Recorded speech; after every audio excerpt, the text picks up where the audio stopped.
Hello guys, what's up? Once again, this is Palaboy OFW. So for today's vlog mga idol is pag-uusapan natin yung diferensya ng band at saka mga solo artist na para to sa lahat ng mga original na shakulista mga idol. So mga idol, marami kasing umiiyak dito sa comment sections regarding na yung sa isang vocalistang umalis ng shackle is siya pa rin yung kinikilalang vocalista, which is may bago ng vocalista yung shackle. So before that mga idol, gumamit tayo ng Shure Super 55 para mas marinig nyo ako ng maayos at mas maintindihan nyo yung sariling opinion ko.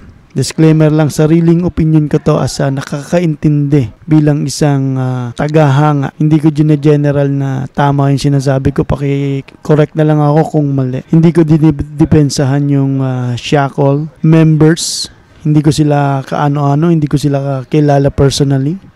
Kilala ko sila bilang isang banda mula ng pagkabata, bilang isang batang 90s mga idol. So, bilang isang tagahanga, normally, nung mga teens pa tayo nun, grade school, high school, para sa akin nung kabataan ko, natatandaan ko, na-appreciate ko na yung kanta nila nung anong grade ko noon, grade 3 or grade 4, way back 90s mga idol. Tandang-tanda ko pa yun, Bakit ba? Yun.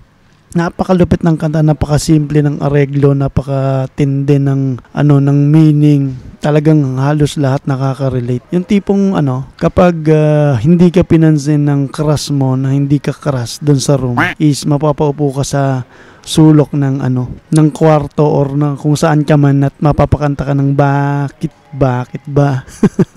Nakakatawa, di ba? So yon, as myself na hindi ko kilala personally yung yung that time na yun, yung kabataan ko na yung specific person behind the shackle band, let's say the vocalist nilang si Noel Palomo, ex shackle member, and then the rest. So syempre ang kilala kong shackle is isang grupo. So yon, kala ko ngayong shackle isang tao lang yun nung kabataan ko. Pero napakaganda ng kanta nila. Then hanggang sa tumagal, kailan lang natin na kilala yung mga miyembro noong nag-high school na tayo until college, no. Doon na tayo naging mas observant kung sino-sino yung mga members, kung sino-sino sila. But then hindi natin kilala yung mga personal na buhay nila, no. So yon, personal opinion lang to na ang shackle is hindi kay Noel Palomo or sa ex-vocalist na umalis. Disclaimer lang ulit, personal opinion ko to mga idol. Ang shackle is binubuo ng mga members. So, may naiwang isang original member na iniwanan ng ex-member. So, siya ang nagpatuloy, kundi si Sir Wawi Flores. So, siya ang nagpatuloy ng grupo ng banda. So, ibig sabihin nun, yung dedikasyon niya, tsaka yung puso niya, at tsaka yung pundasyon ay napapanatili ni Sir Wawi. Di ba?